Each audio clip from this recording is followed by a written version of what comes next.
Hello, everyone, and welcome. I'm Sam from OnTableTop, and we're joined again by Jamie Jolly from Shadowborne. How are you doing? Hi.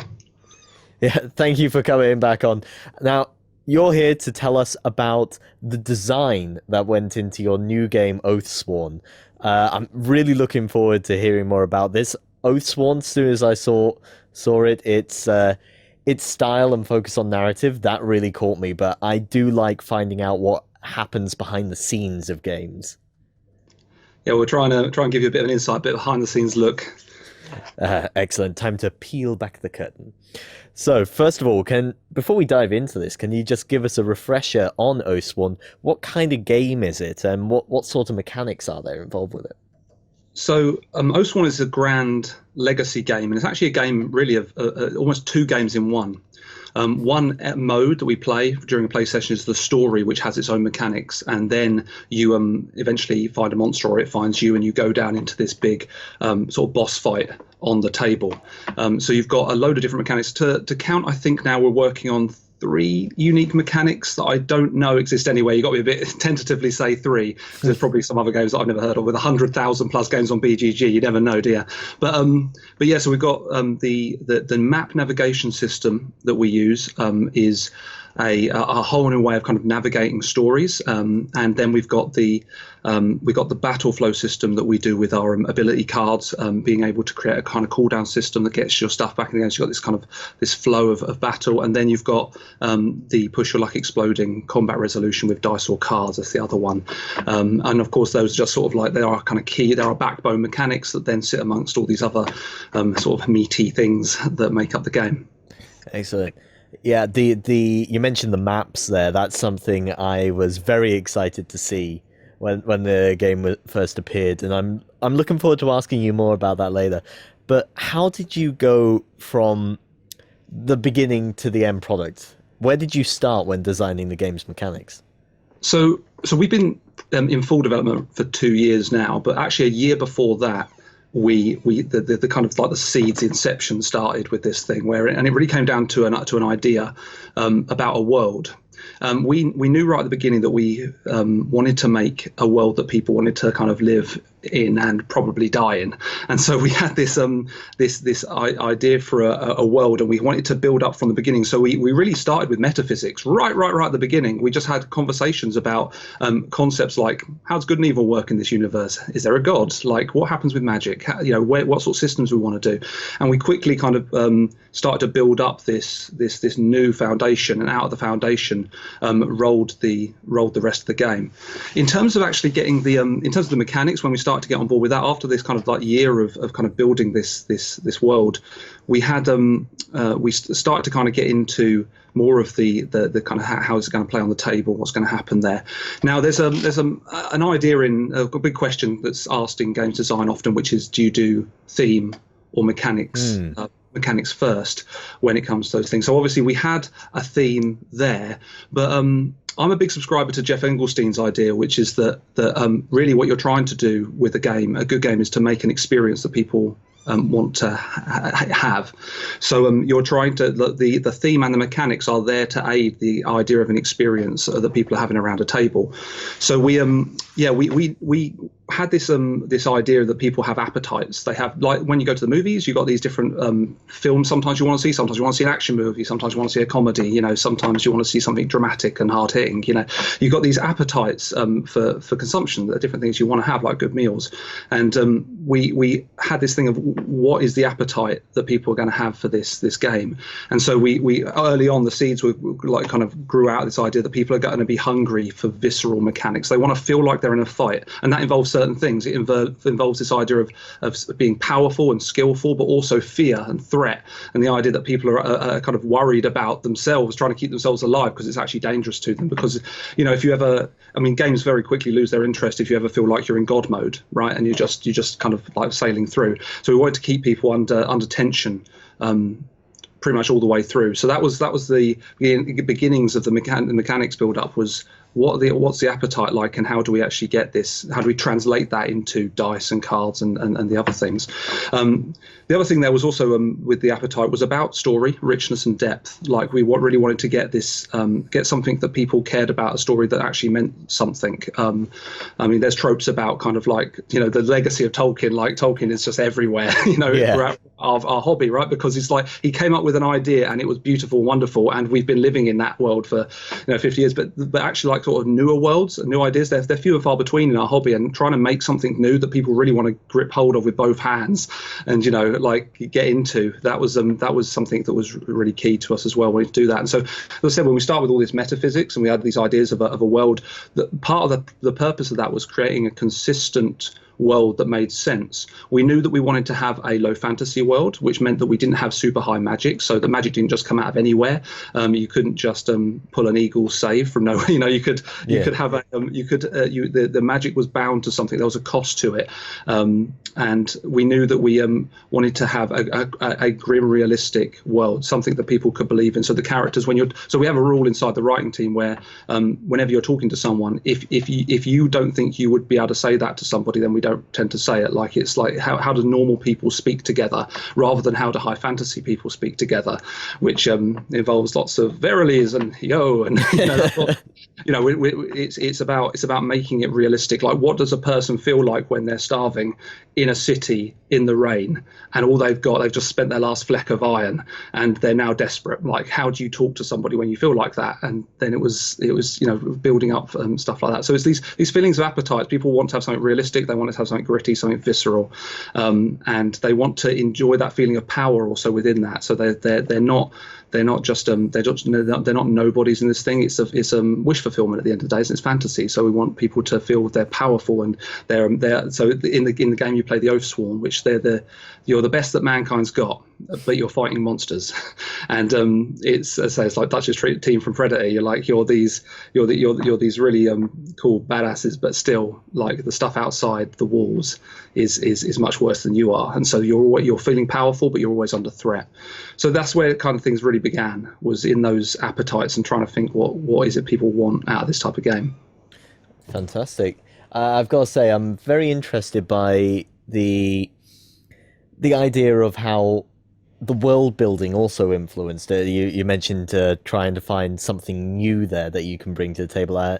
From the sound of it, taking that element of realism in and running with it, you are going for that. I am curious though.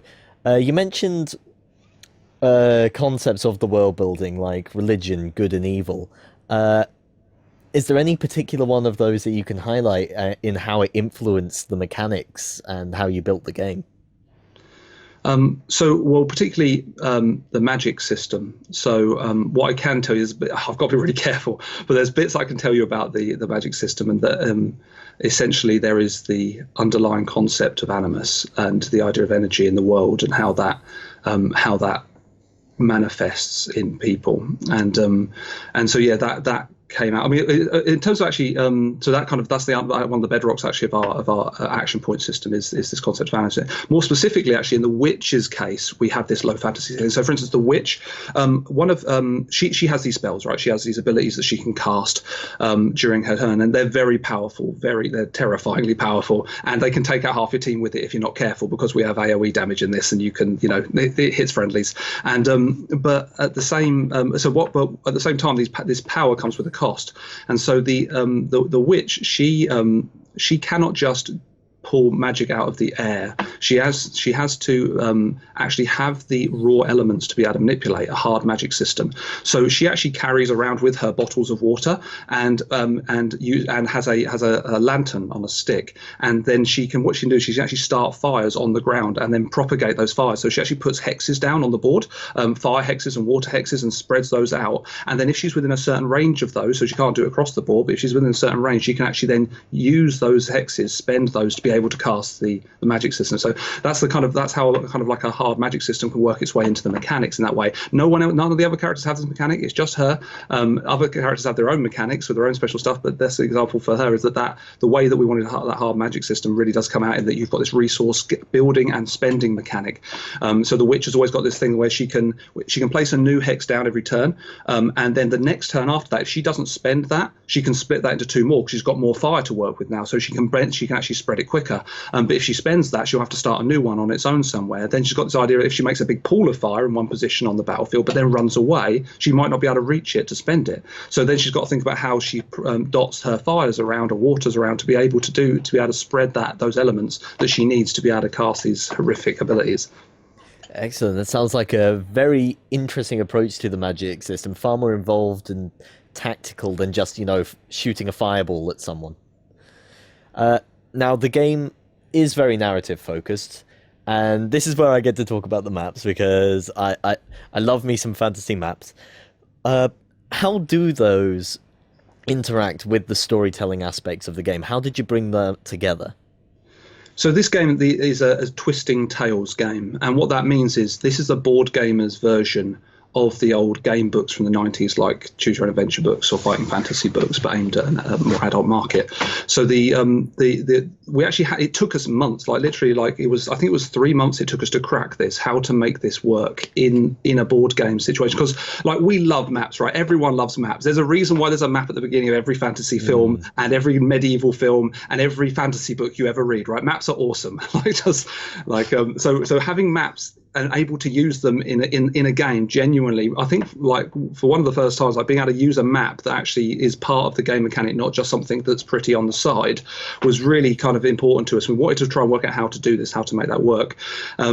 And I don't remember the exact moment at which we cracked it, but what came out of it was this idea of having locations on the maps, numbered locations. Because obviously, with a game this big, we want to have loads of different locations you go to, lots of positions. You don't want to just stay in one spot the whole time. So we needed to find a way of making it so that you could have loads of different maps and places you go to in the game, but at the same time having a limited amount of components, so your game doesn't cost 500 quid to make. So it was cracking that thing, as well as being able to then have the idea of multiple paths through that same environment. So it's a bit crazy, really. It's one of the hardest games I think to try and design this sort of thing, is having a map. We have these locations. We got 30 on the first city. You might have seen the Bastogne city, which is the first one you're visiting in the game, and those locations each represent an actual physical place in that place. So it might be a marketplace, it might be the archive, the palace, the tavern, the stockade, something like that, a place that you can go to. And what's wonderful is Francesca Beryl's just been so great with the way that she's drawn the maps, because you got these maps, but if you actually look closely and go down into the maps, all the places that are locations are actually named, and they have a visual on the map showing you that this is an apothecary's like rooftop garden, and stuff like that. You can actually go down at that level and see it all, which is just wonderful. But so you have these locations. Now there's a problem that arose in the early 2000s, right, with sandbox games. I don't know if you play many PC games or things like that, or console games, but there was an issue that basically we kind of moved into this world where we suddenly realized we could make universes and galaxies and whole planets and all the rest of it, and we could go anywhere we wanted and do anything we wanted. We could finally generate it. However, the problem that kind of came about out of that is what we realized, that experience often was quite shallow, because wherever you ended up going was often just like the place you came from, and pretty quickly the community kind of saw through this problem of like, actually the expanse of a game does not imply how enjoyable it is, right? Bigger isn't always better.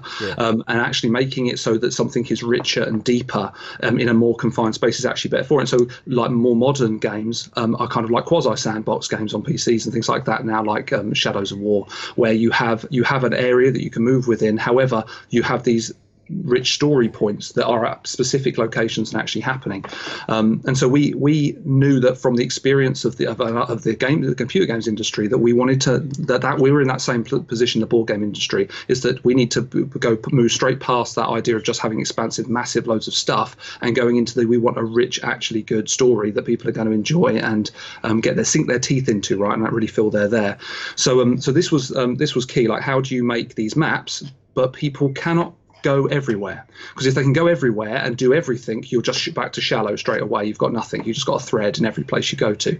So we had to be able to make a way of reducing the amount of places people could go to, whilst also keeping it really interesting so that they could have lots of choices to go to. And so that the happy medium turned out to be this token system. So the locations that you can go to, you've got all those places. You've got all the places there, but you may not be able to go to all of them immediately. You may open them as it makes logical sense to open them through the story, like you're traveling through a city and able to open things proximately to where you are in the city, or in certain story beats, like you're going to a certain location, then off the back of going to that location, you may open up new locations to go to.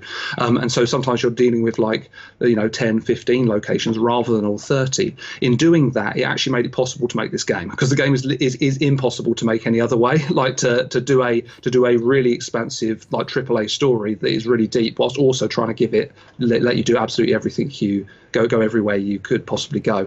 So that was the thing, was in finding this happy, efficient medium where we could be able to get really good, important choices. They are big fundamental arcs, so that as you go through chapters, you won't see the same thing as you went to last time. You could actually play the whole game from start to finish, and you wouldn't see the same thing again. You could actually go through it different approaches, but at the same time, having it so that you've got it's confined enough that we can go deep rather than wide. And yeah, that was the key. So actually cracking that was this token system where you have the map and you have the locations and you have these tokens, and you're told by the game. So the game's very simple. One of the other considerations in the game's design was actually making it really user friendly. So just being able to just get the game out of the box and play it. So one of the things is as the game starts with the story, you just get the map out. You're told to put your free company marker down on the map, and you're just told to read the book, and the book then tells you what to do. So as you go through the book, it might say, okay, now place locations 18, 15, 25, 26 or something, and then it says choose location to go to, and you can go to that one, and then that opens 4 more but closes off some of the other ones. And so you're opening and closing these things. So you've got these different dimensions, all these different timelines running through that story that you can't see, and you're crossing between the timelines, you're going to different things, and it's incredibly difficult to design, but actually it's really easy to play, because all the weights that just taken in this simple system with the tokens, place a token down, you can go there if you want to, go to another place if you want to, that sort of thing. That's something I'm very happy to hear, because I think with games like these, the best experiences come when you have a character focus. So having some people you come across that you get invested in, that you like to find out how they develop, that I think is very important for that experience. So sorry, yeah, there's actually something I can say about allies then on that mark as well. So there's obviously, as you say, this thing about the characters is so vital to a good story. People you can actually fall in love with or hate, or kind of, they're quirky, they're interesting, and so we've actually got this very interesting allies mechanic in the game where you meet people during the game. And I think I can tell you now that how the allies system works in the game is that you meet people along the story, and sometimes you won't meet those people because you're on different arcs, right? So you might not meet some guy down the sewers, you might meet a completely different guy in a pub, and you end up getting into weird, wacky situations with these individuals. But it's possible that depending on stuff you do for them or they do for you, that there may be a situation where they will offer their services to you, to the free company, and they will be able to be joining you as an ally. And at that moment, you can actually decide to have them come and join you effectively throughout your story. They can die in the story. They have their own arcs in the story. And so across multiple chapters, we have these characters popping up that you picked it up in chapter 1, and they're coming out at 5, 9, 6. They're all these different points where their story, their own personal journey, is being unlocked and ran through as you go through the chapter. So they've got these cross-chapter arcs as well with the characters, which is pretty cool. And the other thing is that the characters, so often if you play a lot of games, sometimes you'll meet an NPC and they'll offer their services. You're like, of course I'll take a free helper. Like, why wouldn't I take a free helper? It's just another pack mule. Excellent.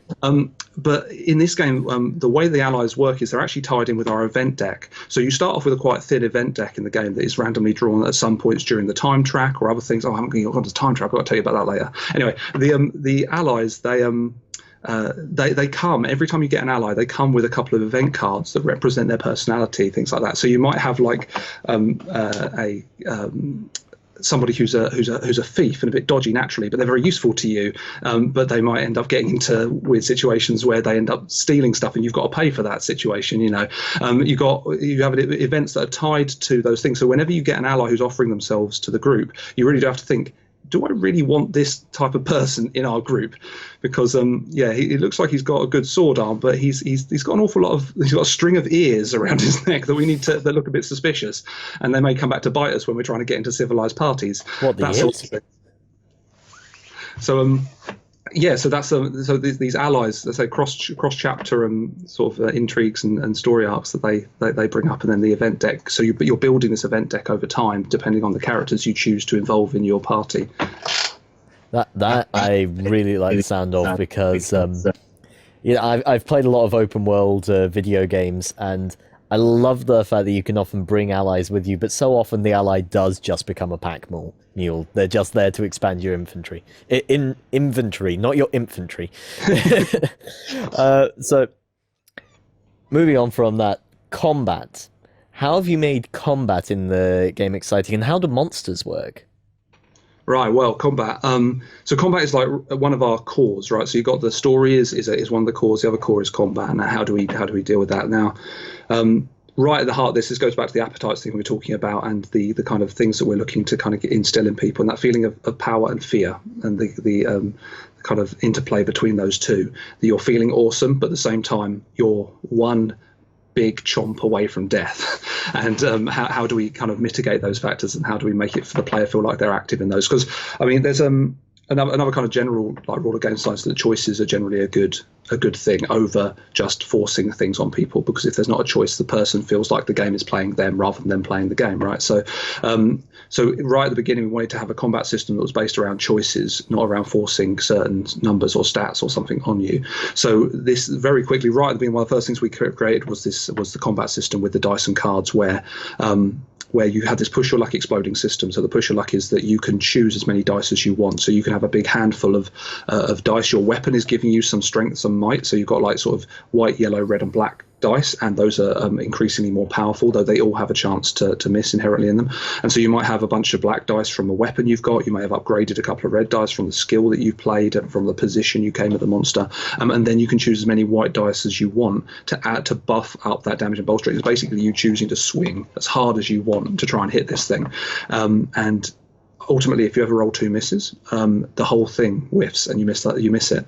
So but that choice is always down to you. You can always play it safe. You can always just play a couple of dice, just picking away at the monster if you want to, just slowly bringing it down methodically, or big handful of dice go in, lop a limb off. And depending on the monster you're fighting, that really does that you're kind of incentivized to do certain to work out what the best. So some of these monsters, they have huge amounts of defense. You're trying to get past this defense level to get damage on them. So you're incentivized, like, I just need to hit this thing really hard because this has got a lot of armor. So you're sometimes you're doing that. Sometimes you're like, okay, if I can just get to 3 points of HP loss on this monster, if I can just take that down, I'm gonna lop off its head, or we're gonna move to the next phase or whatever of the combat. So sometimes you're trying to get to a certain number and you're like, okay, I need to roll probably about 7 dice to get this. Oh my goodness! But then you missed it, but there's mitigation, right? So we've got loads of things like reroll tokens and rerolls inherent on the cards and stuff like that. So if you're in the right position when you come at a monster, you might get a bunch of reroll tokens. Those reroll tokens then let you be able to roll more dice and be able to kind of push that. So you're pushing your luck as well with knowing how many reroll tokens you've got. Those reroll tokens are earned from stuff you did in the story.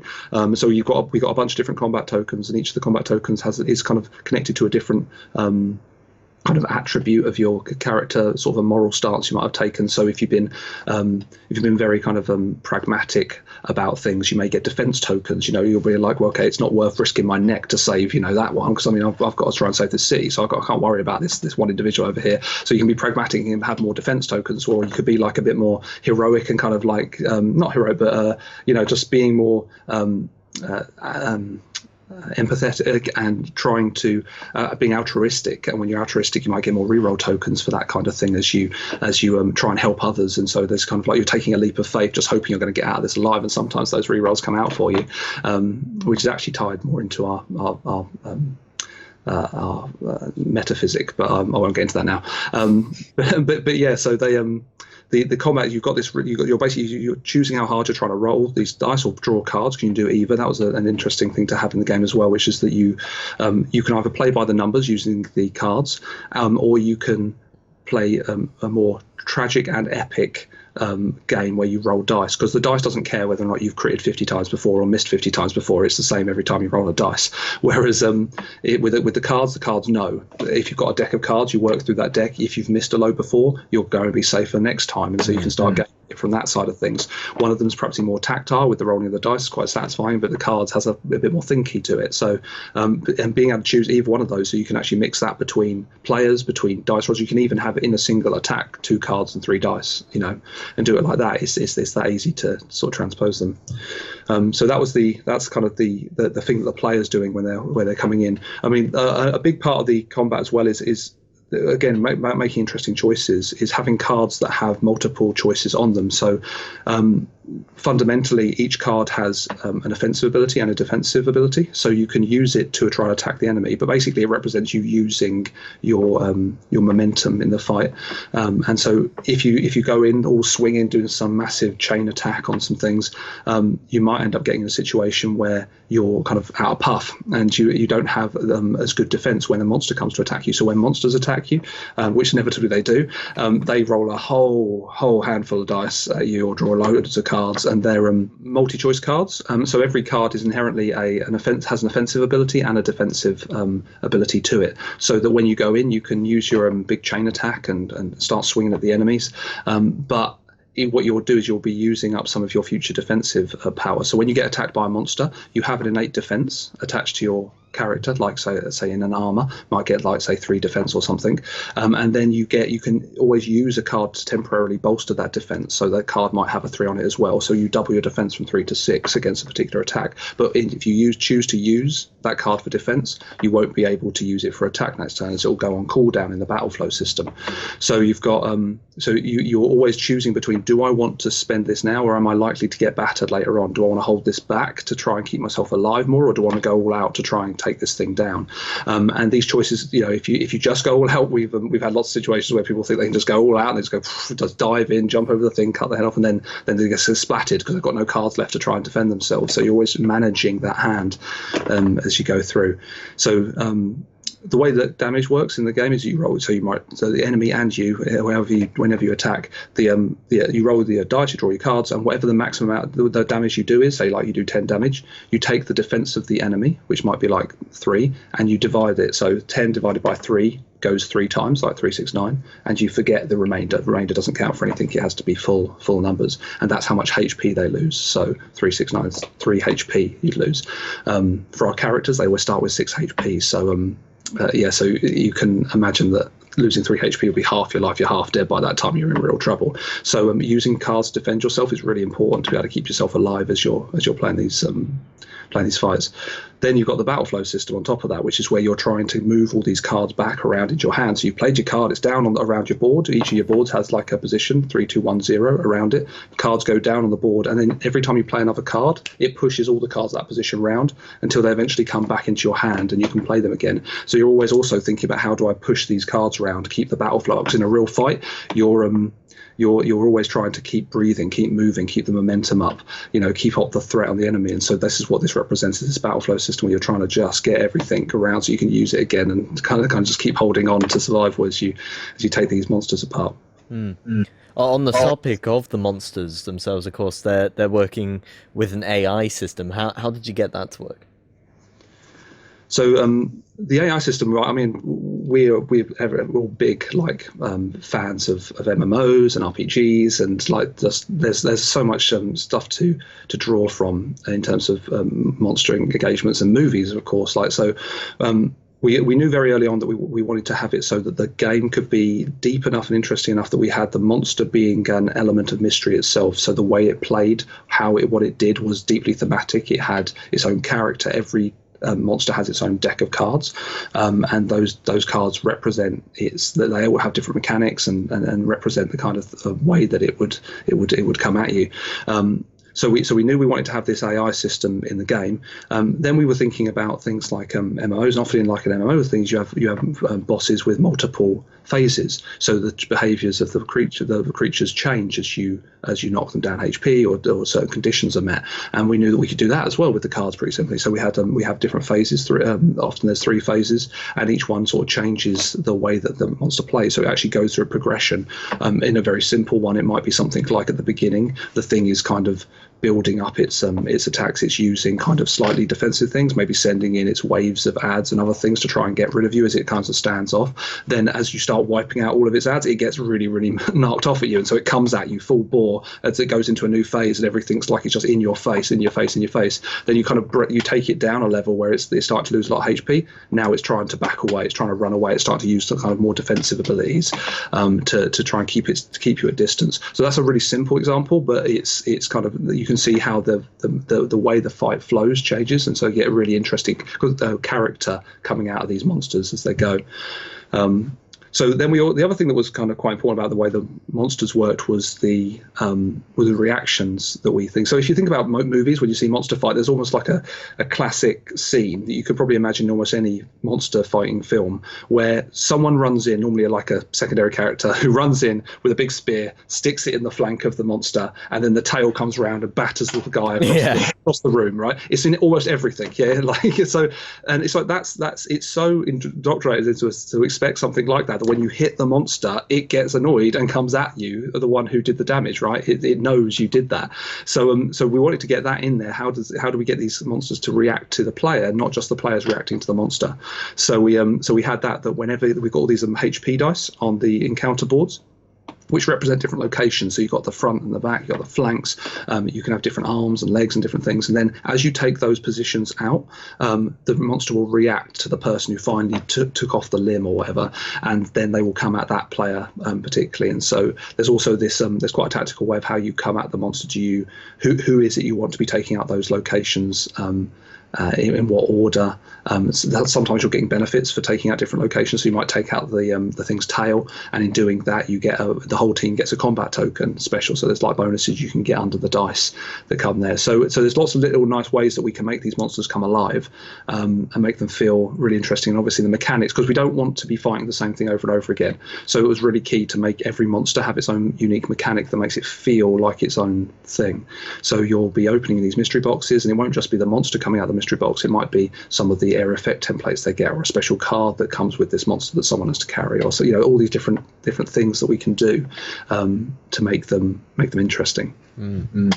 So just before we finish off, I've got one last question for you. When you were making this game, was there anything that you really wanted to include into it, but you found it didn't work or there wasn't room for it? What did you have to cut before you could get this game finished?